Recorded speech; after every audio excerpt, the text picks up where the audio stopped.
આજકાલ જો લોકોના જ્ઞાનની વાત કરીએ તો તમારી થયેલી ભૂલ ને એ હંમેશા યાદ રાખશે અને એમાં ટકોર પણ કરશે. પણ તમે જો સાચું બોલ્યા હોય તો તે ભૂલી જશે અને એને કદી પણ યાદ નહીં કરે. હું ડૉક્ટર પ્રતિકાર દોશી, ભગવદ્ ગીતાનો અધ્યાય 5મો અને 5મા અધ્યાયનો શ્લોક 16મો. જ્ઞાનેન તુ તત અજ્ઞાનમ યેષામ નાશિતમ આત્મનઃ તેષામ આદિત્યત્વત જ્ઞાનમ પ્રકાશયતિ તત્પરમ. ગુજરાતીમાં જો આ શ્લોકને કહે તો, પરંતુ જ્યારે કોઈ મનુષ્ય અવિદ્યાને નષ્ટ કરનારા જ્ઞાનથી પ્રબુદ્ધ થાય છે ત્યારે જેવી રીતે દિવસે સૂર્ય દ્વારા બધું પ્રકાશિત થાય છે તેવી જ રીતે તેના એ જ્ઞાનથી બધું જ પ્રગટ થઈ જાય છે. બીજા શબ્દોમાં કહીએ તો, પરંતુ જેમણે પોતાના જે જ્ઞાન વડે તે અજ્ઞાન નષ્ટ કરી નાખ્યું છે એમનું એ જ્ઞાન સૂર્યની જેમ એ સચ્ચિદાનંદન પરમાત્માને પ્રકાશિત કરી દે છે. અહીં જ્ઞાનની વાત કરવામાં આવી છે. જ્ઞાન વડે અજ્ઞાનને દૂર કરવામાં આવે છે અને જે જ્ઞાનને અજ્ઞાનને દૂર કરે છે તે સૂર્યની માફક પ્રકાશિત થાય છે. પરંતુ સૂર્યની માફક આત્મજ્ઞાનથી જેનું અજ્ઞાન નાશ પામ્યું છે તેનું જ્ઞાન પરમ તત્વને પ્રગટ કરે છે. જ્યારે માનવના દુઃખોના મૂળ કારણરૂપ અજ્ઞાન આત્મજ્ઞાનથી નાશ પામે છે ત્યારે આ ઇન્દ્રિય જગતના બધા જ પદાર્થોને જેમ સૂર્ય પ્રકાશિત કરે છે તેમ આ જ્ઞાન પરમ બ્રહ્મને અથવા ઉચ્ચતર અમર તત્વને પ્રકાશિત કરે છે. જ્ઞાનની વાત કરવામાં આવી છે. પહેલાના ઉપનિષદો અને એ વખતના જમાનામાં જ્ઞાન કહેવામાં આવતું હતું. મધ્યકાલમાં જ્યારે એને વિદ્યા કહેવામાં આવતી હતી અને આજના જમાનામાં આપણે એને શિક્ષણ કહીએ છીએ. જ્ઞાન ગુરુઓ આપતા હતા, વિદ્યા આચાર્યો આપતા હતા અને શિક્ષણ આજકાલ શિક્ષકો આપે છે. એટલે આ ત્રણેય વસ્તુ જ્ઞાન હોય, વિદ્યા હોય કે શિક્ષણ, જો સમજવા જઈએ તો એક સરખા જેવા જ છે. જ્ઞાન માટે આત્મજ્ઞાન એવા શબ્દો હતા, વિદ્યા માટે શસ્ત્ર વિદ્યા એવા શબ્દો હતા અને શિક્ષણ આજે આપણે જોઈએ છીએ આજે શિક્ષણમાં વ્યવસાયિક શિક્ષણ હોય છે કે એવા અન્ય શિક્ષણો હોય છે. જ્ઞાન જે ગુરુઓ દ્વારા આપવામાં આવતું હતું અને ગુરુકુળોમાં આપવામાં આવતું હતું, જ્ઞાનની મહિમા ખૂબ જ છે અને જ્ઞાન જો ગુરુથી મળે એ ઘણું શ્રેષ્ઠ અને સારું છે એવું આપણા શાસ્ત્રોમાં કહેવામાં આવ્યું છે. જ્ઞાનની કમ્પેરિઝન એટલે જ્ઞાનને સૂર્યપ્રકાશ જોડે અહીં સરખાવવામાં આવ્યું છે. અજ્ઞાન રૂપી અંધકારને દૂર કરવા જ્ઞાન રૂપી સૂર્ય એ સમગ્ર સમાજમાં કે દુનિયામાં પ્રકાશ ફેલાવે છે એની વાત કરવામાં આવી છે. આપણે જોઈએ છે કે અંધારું હોય, અંધારામાં આપણે નાનો દીવો કરીએ કે ટ્યુબલાઇટ એટલે નાની ટોર્ચ જડાવીએ તો એનું અજવાળું તો આવે છે પણ એ અજવાળું એ ખૂબ જ ઓછું હોય છે અને એ અમુક ભાગ પૂરતું મર્યાદિત હોય છે. એટલે અહીં દીવો છે કે ટોર્ચ છે કે એની કોઈ વાત કરવામાં નથી, અહીં સૂર્યની વાત કરવામાં આવી છે. કારણ કે સૂર્યનો જ્યારે ઉદય થાય છે, અંધકાર પછી જ્યારે સૂર્યનો ઉદય થાય છે ત્યારે રાત્રિના જે અંધકાર હોય છે એના પછી સૂર્યનો ઉદય થાય છે અને એ સૂર્યની શક્તિ અતુલ્ય છે. એના માટે રામાયણમાં પણ કહ્યું છે કે વાદળ રહિત નભમાં પૂર્ણચંદ્ર અને સર્વ દ્રશ્યમાન તારાગણના મિશ્રિત પ્રકાશિત છતાં પણ રાત્રિ જતી નથી, પરંતુ જે ક્ષણે સૂર્યનો ઉદય થાય છે રાત્રિ ત્વરિત પ્રસ્થાન કરી જાય છે. સૂર્યનો પ્રકાશ એવો હોય છે કે અંધકાર તેની સમક્ષ ટકી શકતો નથી. ભગવદ્ જ્ઞાનનો પ્રકાશ પણ અજ્ઞાનના અંધકારને નષ્ટ કરવા માટે સમાન રૂપે પ્રભાવશાળી હોય છે. એટલે જે વસ્તુઓ નાની હોય છે, ઘણી દેખાતી નથી હોતી, અંધારામાં જે દેખાતી નથી, જેવો સૂર્યનો પ્રકાશ આવે છે એ તમામ વસ્તુઓ આપણે સૂક્ષ્મ કે મોટી તમામને આપણે નરી આંખે જોઈ શકીએ છીએ.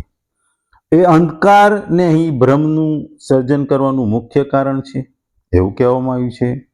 સિનેમા હોલમાં આપણે જોઈએ છીએ કે અંધારામાં પડદા ઉપર ફેંકાતો પ્રકાશ વાસ્તવિકતાને ભ્રમમાં પરિવર્તિત કરે છે અને એને લોકો તેને માણવામાં લીન થઈ જાય છે. પરંતુ જ્યારે સિનેમા હોલમાં બધી બત્તીઓ જો ચાલુ કરી દેવામાં આવે ત્યારે આ આપણો ભ્રમ દૂર થઈ જાય છે અને લોકો તેમની કલ્પનાના તરંગોમાંથી જાગૃત થઈ જાય છે અને તેમને સમજાય છે કે તેઓ કેવળ ચલચિત્ર જોઈ રહ્યા હતા. એ જ પ્રમાણે અજ્ઞાનના અંધાકારમાં પણ આપણે આપણા શરીર સાથે તાદાત્મ્ય સાધી સ્વયંને પોતાના કર્મોના કર્તા અને ભોગતા માની લઈએ. જ્યારે ભગવાનના દિવ્ય જ્ઞાનનો પ્રકાશ તેજસ્વી રીતે ઝળહળવા માંડે છે, પ્રારંભ કરે છે, ત્યારે ભ્રમ ત્વરિતતાથી પાછા પગલાં ફરે છે અને આ આત્મા નવદ્વારયુક્ત નગરમાં નિવાસ કરતો હોવા છતાં તેની વાસ્તવિક અને આધ્યાત્મિક ઓળખ પ્રત્યે જાગૃત થઈ જાય છે. ભગવાનની માયિક શક્તિના અંધકારથી આચ્છાદિત હોવાને કારણે આત્માનું પતન થાય છે. જ્યારે ભગવાનની આધ્યાત્મિક શક્તિ આત્માની દિવ્ય જ્ઞાનથી પ્રકાશથી પ્રકાશિત કરી દે છે ત્યારે આ ભ્રમ છે કે માયા જે ગણો એ નષ્ટ થઈ જાય છે કે દૂર થઈ જાય છે. ટૂંકમાં ભગવાન આપણને આ શ્લોકમાં કહે છે કે જ્ઞાનનું બહુ મહત્વ છે. આગલા શ્લોકોમાં કહ્યું કે સાધકો બધા જ કર્મોને અને કર્મફળો ભગવાનને અર્પણ કરીને કર્મફળથી પોતાનો સંબંધ વિચ્છેદ કરી લે છે. તેમના શુભ અશુભ કર્મોના ફળ ભોગતા ભગવાન હોતા નથી. ભગવાન પણ આ વસ્તુના ભોગતા હોતા નથી. અજ્ઞાન દ્વારા જ્ઞાન ઢંકાઈ જાય છે. આગલા શ્લોકમાં જોયું એને કારણે બધા જીવો મોહિત થઈ જાય છે. પોતાના વિવેક દ્વારા એ અજ્ઞાનનો નાશ કરી દેતા જે જ્ઞાનનો ઉદય થાય છે એ મહિમા આ શ્લોકમાં કહેવામાં આવ્યો છે. એક વખતની વાત છે કે એક ભક્ત નદીમાં સ્નાન કરતો હોય છે. એ ઘડીમાં ડૂબકી લગાવે છે, ઘડીમાં બહાર આવે છે, ઘડીમાં ડૂબકી લગાવે છે. આમ એને કોઈએ કીધું હોય છે કે આ નદીમાં સ્નાન કરવાથી તું પવિત્ર થઈ જઈશ, તું નિર્મળ થઈ જઈશ, તું સ્વચ્છ થઈ જઈશ. એટલે એ 5-10 ડૂબકી મારે છે, પાછો બહાર આવે છે, પાછો ડૂબકી મારે છે, પાછો બહાર આવે છે. આ દરમિયાન એ નદી કિનારેથી એક સાધુ મહાત્મા જતા હોય છે. તે આ વ્યક્તિને વારંવાર ડૂબકી મારતો જોવે છે અને એ જોવે છે કે આ વ્યક્તિ ડૂબકી તો મારે છે પણ એ આ ઠંડા પાણીને લીધે ધ્રુજી રહ્યો છે, તેનું શરીર કંપન કરી રહ્યું છે. છતાં આ વ્યક્તિ પહેલા ડૂબકી મારે છે, પછી પાછો ડૂબકી બંધ કરી પાછો ડૂબકી મારે. એટલે એને થાય છે કે આ વ્યક્તિને થયું છે શું? એટલે એ સાધુ મહાત્મા ભક્તને પૂછે છે કે ભાઈ તું આટલી બધું ઠંડુ પાણી છે, આ આબોહવા બરાબર નથી અને તું ધ્રુજે છે, છતાં તું પહેલા તો ડૂબકી મારી દીધી, પછી થોડી વારમાં પાછી 5-10 ડૂબકીઓ મારી. આ ડૂબકીઓ મારવાનું કારણ શું છે? પહેલી 5-10 ડૂબકી તો સમજો કે તું નિર્મળ થવા માંગે છે, શુદ્ધ થવા માંગે છે, આ નદીમાં પવિત્ર થવા માંગે છે, પણ તું આ પછી આટલી બધી વખત ત્યાં કેમ ડૂબકીઓ મારી? એટલે ભક્ત કહે છે કે હું જ્યારે ડૂબકીઓ મારું છું, ત્યારે મારતો હોઉં છું, ત્યારે નીચે રહેલા કાચબાઓ મને સ્પર્શ કરે છે અને આ કાચબાઓના સ્પર્શથી ફરીથી હું અશુદ્ધ થઈ જાઉં છું. એટલે હું ફરી પાછો ડૂબકીઓ મારી શુદ્ધ થવાનો પ્રયત્ન કરું છું. એટલે સાધુ મહાત્મા આની અજ્ઞાનભરી વાતો કરીને મનમાં હસે છે અને ભક્તને કહે છે, એ ભક્ત તું જે પાણીમાં ડૂબકીઓ મારીને શુદ્ધ થવા માંગે છે તે તું માત્ર ડૂબકીઓ મારીને શુદ્ધ થવા માંગે છે કે 5-10-25 ડૂબકીઓ મારી તું, પણ એ જ પાણીમાં આ કાચબો કેટલાય વખતથી રહે છે અને કેટલાય વખતથી એના ઘરનું નિવાસ, એનો નિવાસ તે પાણીમાં છે. તો તું સમજ એ તારા કરતા કેટલો બધો શુદ્ધ છે. એને અડવાથી તું અશુદ્ધ કેવી રીતે થાય? કારણ કે જે વ્યક્તિ જે પાણીમાંથી તું શુદ્ધ થવા માંગે છે એ પાણીમાં જ રહે છે. તો વિચાર કર, આટલા વર્ષોથી એ પાણીમાં રહેલો કાચબો કેટલો શુદ્ધ છે. ટૂંકમાં આ વાર્તા ઉપરથી એ જ કહેવામાં આવ્યું છે કે જે અજ્ઞાનતા છે એ જ્ઞાનથી જ દૂર થાય છે, આત્મજ્ઞાનથી દૂર થાય છે, આત્મ વિચારોથી દૂર થાય છે, આત્મ વિવેકથી દૂર થાય છે.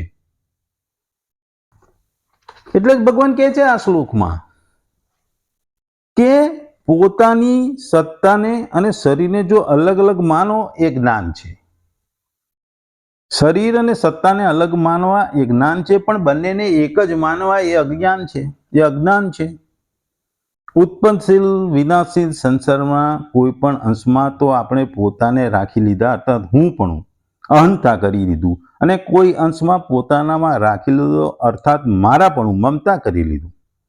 પોતાની સત્તાનો નિરંતર અનુભવ થાય છે અને હું મારા પણ નિરંતર બદલાતું પ્રત્યક્ષ દેખાય છે. જેમ કે પહેલા હું બાળક હતો, મને રમકડા વગેરે મારા હતા, હવે યુવાન થયો, સંપત્તિ મારી છે, હવે વૃદ્ધ થયો, આ સ્ત્રી છે, ધન છે, પુત્ર છે, મકાન વગેરે મારા છે. આ રીતે હું મારાપણાના પરિવર્તનનું જ્ઞાન આપણને છે, પરંતુ પોતાની સત્તાના પરિવર્તનનું જ્ઞાન આપણને નથી. એ જ્ઞાન અર્થાત વિવેક છે. આ વિવેકનું મહત્વ છે. જ્ઞાન અને વિવેક બંનેનું સમાજમાં ને શરીર માટે મહત્વનું છે.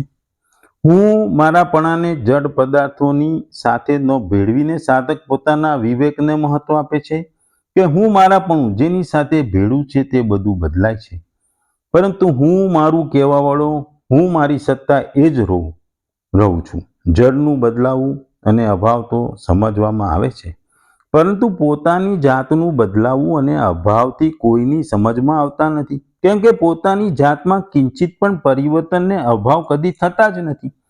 આ વિવેક દ્વારા મારાપણાનો ત્યાગ કરી દે કે શરીર હું નથી અને બદલાવાવાળી વસ્તુ મારી નથી. આ જ વિવેક દ્વારા અજ્ઞાનનો નાશ કરવાનો છે. એટલે હું પણ, મારાપણું, અહંતા, મમતા અને આસક્તિ, આ ત્રણેયનો ત્યાગ કરીએ તો જ આપણામાં જ્ઞાન આવે અને અજ્ઞાનનો નાશ થાય.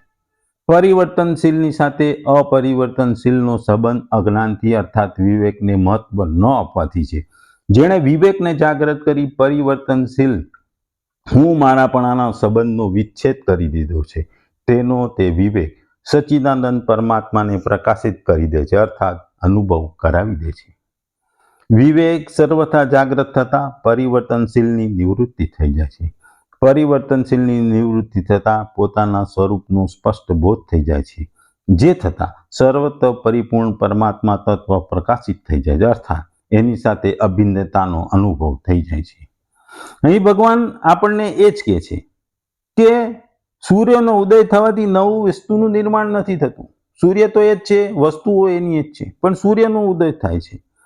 પરંતુ જે સૂર્યનો ઉદય થતાની સાથે જે અંધારાથી જે વસ્તુઓ ઢંકાઈ ગઈ હતી, જે દેખાતી નથી, તે સૂર્યના પ્રકાશથી આપણને દેખાવા મળે છે. એ જ રીતે પરમાત્મા તત્વને સિદ્ધ છે, પરંતુ અજ્ઞાનને કારણે એનો અનુભવ નહોતો થઈ જ રહ્યો હતો. વિવેક દ્વારા કે અહંતા, મમતા અને આસક્તિનો ત્યાગ કરી દો તો અજ્ઞાન દૂર થાય છે, અને આ અજ્ઞાન દૂર થતાં પરમાત્માને આપણને પામીએ છીએ, પરમાત્માને પ્રકાશિત કરી શકીએ છીએ સૂર્યની માફક. અહીં અજ્ઞાનનો નાશ વિવેકથી જ થાય છે, પ્રયત્ન નથી. એ વસ્તુ સમજવાની છે. કારણ કે અજ્ઞાનનો નાશ ક્રિયા સાધ્ય, પરિશ્રમ સાધ્ય નથી. પરિશ્રમ કરવાથી શરીર સાથેનો સંબંધ ચાલુ રહે છે, કેમ કે શરીર સાથે સંબંધ જોડ્યા વિના પરિશ્રમ થતો નથી. બીજી વાત, અજ્ઞાનને દૂર કરવા પ્રયત્નથી અજ્ઞાન દ્રઢ થાય છે, કારણ કે તે સત્તા માનીને જ તેને દૂર કરવાની વાત છે. અસ્વાભાવિકતામાં સ્વાભાવિકતાથી વિપરીત ભાવના અજ્ઞાન આપણામાં છે. તે વિવેકનો આદર કરવાથી તેનું નિરાકરણ થાય છે અથવા તે દૂર થાય છે. ટૂંકમાં જે અજ્ઞાન વડે અનાદિકાળથી બધા જીવોનું જ્ઞાન ઢંકાયેલું છે, જેને કારણે મોહિત થયેલા બધા જ મનુષ્યો આત્મા અને પરમાત્માના યથાર્થ સ્વરૂપને જાણતા નથી. તે જ અજ્ઞાનની વાત અહીં કહેવામાં આવી છે. અહીં ભગવાન એ તેને સ્પષ્ટ કરવા માટે અજ્ઞાનની સાથે તત્વ વિશેષણનો પ્રયોગ કર્યો છે.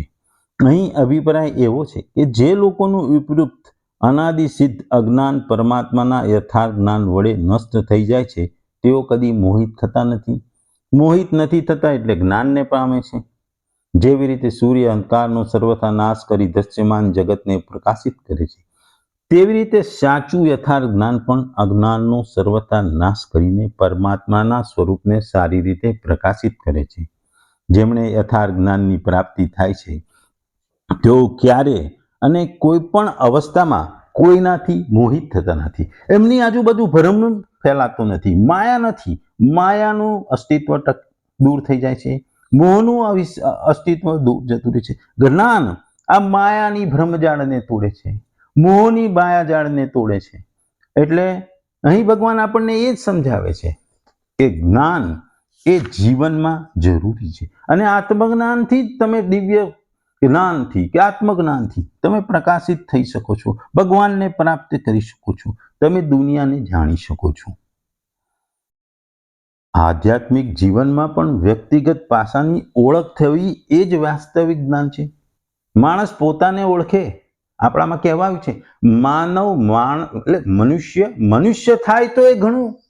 આજે કળયુગમાં એટલા પાપો કર્મો કરે છે, એટલા ભૌતિક સુખોથી જેટલો વીંટળાયેલો છે, એટલે માણસ પોતાને માણસ તરીકે ઓળખે તો બી જ ઘણું છે એવું આ કળયુગમાં કહેવાયું છે કે માણસ થાય તો ઘણું, એવું આપણા શાસ્ત્રોમાં પણ કહેવામાં આવ્યું છે અને કેટલી જગ્યા પણ કહેવામાં આવ્યું છે. એટલે અહીં ભગવાન કહે છે કે જે લોકો ભગવાનને ભૂલી ગયા છે એ મોહગ્રસ્ત થાય છે. ભગવદ્ ગીતામાં કહ્યું છે કે જ્ઞાન હંમેશા સન્માનીય છે. મનુષ્ય ભગવાનની શરણે જાય છે ત્યારે તેને પૂર્ણ જ્ઞાન પ્રાપ્ત થાય છે. જન્મોથી પસાર થયા પછી જ્યારે મનુષ્યને પૂર્ણ જ્ઞાન કરી ભગવાનને શરણાગત થાય છે ત્યારે તે દિવસે એ સૂર્યની જેમ ચમકે છે, પ્રકાશમાન થાય છે. કારણ કે જ્ઞાનથી એની મોહ માયા ભંગ થઈ ગઈ હોય છે, મોહ માયા વગરનો થઈ ગયો હોય છે અને વિવેકથી આ મોહ માયાને દૂર કરી શકે છે. મનુષ્યએ શાસ્ત્રોમાં કહ્યું છે કે પ્રામાણિકભૂત આધ્યાત્મિક ગુરુને શોધવા જોઈએ અને ગુરુ દ્વારા જે જ્ઞાન મળે છે એ ખૂબ જ સારું અને ઊંડાણવાળું છે, એ સોંસરવું હોય છે કે જે જલ્દી ઉતરી જાય છે. મનુષ્યએ જીવ તથા ઈશ્વરનો ભેદ જાણવો છે. જીવ એ ઈશ્વરનો એકમાત્ર થોડો અંશ છે. જીવ એ ઈશ્વર નથી, જીવ એ ઈશ્વરનો અંશ છે. એટલે જીવ અને ઈશ્વરનો ભેદ જાણવો જરૂરી છે.